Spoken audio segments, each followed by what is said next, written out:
কন্যাশ্রীর টাকা হজম, এক দুজন নয় বেশ কয়েকজন ছাত্রীর কন্যাশ্রীর টাকাই গায়েব। এ বিষয়ে কিছুই জানে না কন্যাশ্রী প্রাপক ছাত্রীরা।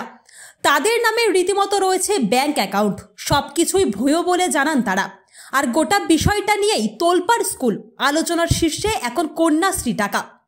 অভিযোগ স্কুলের সহ শিক্ষকের বিরুদ্ধে। অভিযোগ করছেন খোদ বিদ্যালয়ের প্রধান শিক্ষক। বিষয়টি জানার পর প্রধান শিক্ষক 14 জন ছাত্রীদের সাথে নিয়ে সোজা এসে পৌঁছন মানিকচক থানায়।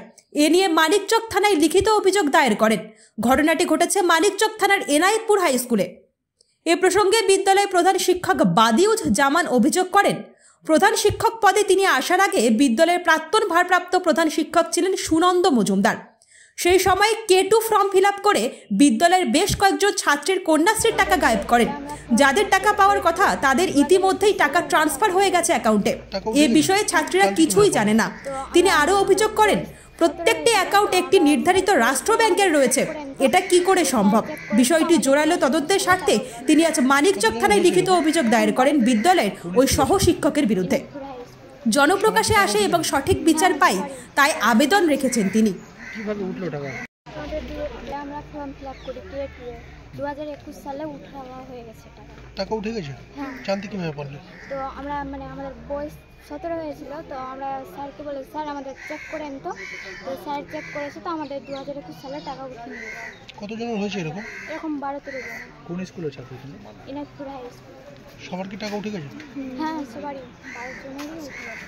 কিভাবে উঠলো টাকা? কি ভাবছো তুমি? মানে স্কুলের সম্বন্ধে স্যারের সই আছে, তো ওই সই আছে, তো সই করে বলে উঠে। কোথাও কি যুক্ত হতে পারে সুনন্দ স্যার? হ্যাঁ, স্কুলের হেড স্যার যুক্ত না হলে তো। আমার নাম মোহাম্মদ বাদিউজ জামান, আমি এনায়েতপুর হাই স্কুল মানিকচক ব্লকের এনায়েতপুর হাই স্কুলের প্রধান শিক্ষক।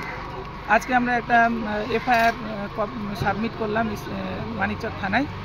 কেসটা হচ্ছে, আমি 2019 সালে এনায়েতপুর হাই স্কুলে হেডমাস্টার হয়ে জয়েন করেছি জুলাই মাসের দিকে, শেষের দিকে। তারপরে 20তে লকডাউন শুরু হয়ে গেল। তার আগে ওই স্কুলের TIC ছিলেন সুনন্দ মজুমদার মহাশয়।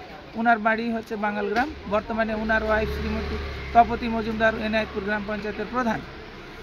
তো উনি আমাকে চার্জগুলো বুঝিয়ে দিচ্ছিলেন না।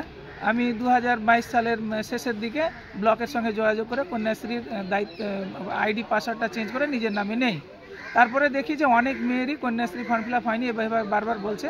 আমি সেটাকে খোঁজ নিতে গিয়ে দেখলাম যে অনেক মেয়ের কন্যাশ্রীর K2 টাকা 2021 সালে উঠে গেছে, ওদের নামে টাকা উঠে গেছে। এইরকম আমি ওরাকে জানালাম যে তোদের টাকা 21 সালে উঠে গেছে, তো ওরা বলে যে না স্যার আমরা টাকা পাইনি। এইভাবে জানাজানি হওয়াতে আরও অনেক, এখন পর্যন্ত টোটাল 12 জন লিখিতভাবে অভিযোগ জানিয়েছে যে 2021 সালে ওর নামে যে কন্যাশ্রীর K2 টাকা 25,000 টাকা তোলা হয়েছে সেটা সঠিক নয়, ওই ব্যাঙ্ক অ্যাকাউন্টটা ওর নয়। তো এইটা দেখার পর আমি অনলাইনে পোর্টালে সার্চ করে সমস্ত ডিটেলস ডাউনলোড